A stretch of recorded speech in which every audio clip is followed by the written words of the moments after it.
दोस्तों पिछली वीडियो में हमने समझा था कि हमारा जो घर का एयर कंडीशनर है वो कैसे काम करता है। और आज की वीडियो में हम जानेंगे कि जो हमें रूम के लिए एसी को सेलेक्ट करना है वो किन किन चीज़ों का ध्यान रख के हमने एसी को सेलेक्ट करना है। तो अब समझते हैं कि हम अपने रूम के लिए कैसे एसी की सिलेक्शन करेंगे। एसी के सिलेक्शन के लिए 4 चीज़ों का हमें ध्यान रखना होता है। एक तो रूम का साइज़ क्या है, दूसरा रूम में कितने इलेक्ट्रिकल इक्विपमेंट्स हैं और कितने वॉट के हैं, तीसरा है कि आप उस रूम में कितने लोग रहने वाले हैं, क्योंकि देखिए ह्यूमन बॉडी भी एक हीट प्रोड्यूस करती है, तो उसको भी कैलकुलेशन में हमें लाना होगा। है कि हमारे रूम में विंडोज कितने हैं और विंडोज का साइज क्या है। तो चलिए समझते हैं। मान लीजिए आपका रूम का साइज है 10 बाई 10 बाई 10 फीट में, ये हम वैल्यू जो ले रहे हैं फीट्स में ले रहे हैं। तो 10 बाई 10 बाई 10 है, तो इसका मतलब आपका जो क्यूबिक एरिया आ गया वो 10,000 स्क्वायर फीट का आ गया। फैक्टर देखिए, इस पर मल्टीप्लाई करते हैं हम फैक्टर से, बीटीयू फैक्टर से। बीटीयू फैक्टर हम इस तरह से लेते हैं, अगर आपके किसी भी रूम की किसी भी दीवार पे सरफेस पे धूप नहीं पड़ रही है तो हम फैक्टर लेंगे 10 BTU। अगर आपके सरफेस पे 2 या 2 से ज़्यादा सरफेस पे धूप पड़ रही है तो आपको फैक्टर 15 लेना पड़ेगा। तो जब आप इनको मल्टीप्लाई करेंगे, मान लीजिए आपका 10 बाई 10 बाई 10 का रूम है और किसी भी दीवार पे कोई धूप नहीं पड़ रही है, ग्राउंड फ्लोर पे आपका रूम है और कहीं पे भी छत पे भी कोई धूप नहीं पड़ रही है, ओपन नहीं है छत, तो आप 10 फैक्टर लेके मल्टीप्लाई करके देखेंगे तो आपके पास 10,000 BTU आएगा। उसको रखते हैं। अब अगली वैल्यू लेते हैं कि हमारे घर में इलेक्ट्रिकल इक्विपमेंट कितने हैं। मान लीजिए हमारे घर में एक पंखा है, एक लाइट है, एक टीवी है, 3 चीज़ें हैं जो रेगुलर चलती रहती है। तो एक पंखा है मान लीजिए 50 वाट का, टीवी मान लीजिए आप 50 वाट का है। हालांकि टीवी तो कई बार बंद रहता है, पर हम टीवी को सिलेक्शन करते हुए हम इस बात का ध्यान रखेंगे कि टीवी के वोल्टेज को भी उसमें इंक्लूड किया जाए। और मान लीजिए एक बल्ब है जो 20 वाट का है। अब 20 वाट का बल्ब हो गया, टोटल का हमारा जो हो गया 120 वाट लगभग हो जाता है। और जब आप इसका टोटल देखेंगे तो 120 वाट आता है, तो 1 वाट जो होता है वो 3.41 BTU थर्मल यूनिट को प्रोड्यूस करता है। तो आप इसका जो इसका तो 120 वाट का मतलब है 120 वाट को आप मल्टीप्लाई कर दीजिए 3.42 से, तो आपके पास लगभग ये वैल्यू जो आएगी वो 400 के आसपास होगी।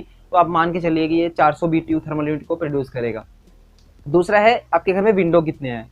अगर मान लीजिए आपके घर में एक 4 बाई 5 का विंडो, 4 बाई 5 फीट का एक विंडो है, क्योंकि विंडो से भी हमारी हीट जो है बाहर निकलेगी, जो कूलिंग है वो इफेक्ट करेगा, या विंडो से हीट अंदर आएगी, तो वो भी हमें ध्यान में रखना होता है कि विंडो का साइज क्या है। मान लीजिए 4 बाई 5 का आपका विंडो है तो फैक्टर आप 10 मानकर इसको मल्टीप्लाई कर सकते हैं। तो जब 4 बाई 5 का आपका विंडो है 4 इंटू 5 इक्वल टू 20 हो गया, और फैक्टर 10 से मल्टीप्लाई कर दीजिए, आपका ये 200 BTU आ जाएगा। इन सभी चीज़ों को याद रखते रहिए। आखिरी में रूम में लोग कितने रहने वाले हैं। मान लीजिए 3-4 लोग रहते हैं, पर रेगुलर जो है ज़्यादातर 2 लोग रह रहे हैं, तो आप 2 ही लोग रखिए मान के चलिए। और एक जो ह्यूमन बॉडी है वो हम हमेशा 250 से 400 BTU थर्मल यूनिट तक जो है हमारा हीट को प्रोड्यूस करता है। तो हम 300 एक एवरेज लेके चल सकते हैं। तो दो पर्सन हैं, 2 लोग हैं और 300 ब्रिटिश थर्मल यूनिट को प्रोड्यूस कर रहे हैं, तो वो 600 लगभग आ जाएगा आपका। अब ये सारे जो आपका वैल्यूज है, जितने भी BTUs निकले इलेक्ट्रिकल इक्विपमेंट से, जो विंडो है उससे, और आपका रूम के साइज के हिसाब से, तो इनको टोटल कर लीजिए। आपके पास ये वैल्यू है 11,200 के आसपास, कुछ ऐसा वैल्यू आएगा 11,200 BTU। अब जो 1 टन का एसी होता है उसका मतलब होता है 12,000 थर्मल यूनिट। तो ये जो 11,200 यूनिट BTU आपके पास आया, उसको डिवाइड कर दीजिए 12,000 से, ये लगभग आपके पास 0.933 कुछ ऐसी वैल्यू आएगी, जो कि 1 टन के पास है। तो आप इस रूम के लिए 1 टन का एसी यूज़ कर सकते हैं और वो बहुत अच्छी परफॉर्मेंस देगा।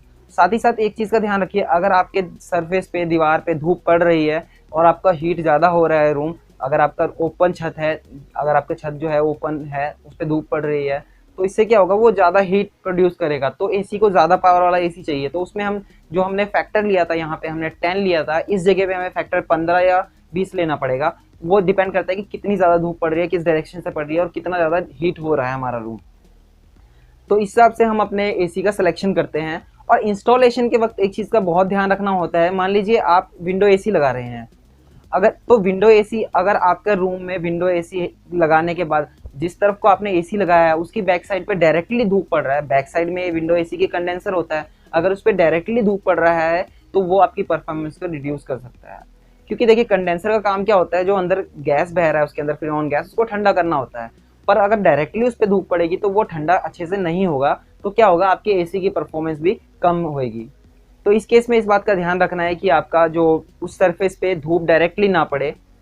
दूसरा, स्प्लिट एसी में जब आप इंस्टॉल कर रहे हैं तो जो आउटडोर लगा रहे हैं उसके कंडेंसर पे भी डायरेक्ट धूप नहीं पड़नी चाहिए। अगर आपके पास वॉल ही ऐसी है जहाँ पे हमें लगाना पड़ रहा है कुछ भी, तो आप उसको कोई शेड लगा के किसी तरह कवर कीजिए ताकि डायरेक्टली धूप उस पर ना पड़े, वरना उसकी परफॉर्मेंस जो है वो कम हो जाएगी। तो आई होप आपको समझ में आया होगा कि हमें एसी का सिलेक्शन करते हुए किन किन चीज़ों का ध्यान रखना होता है। थैंक यू, जय हिंद।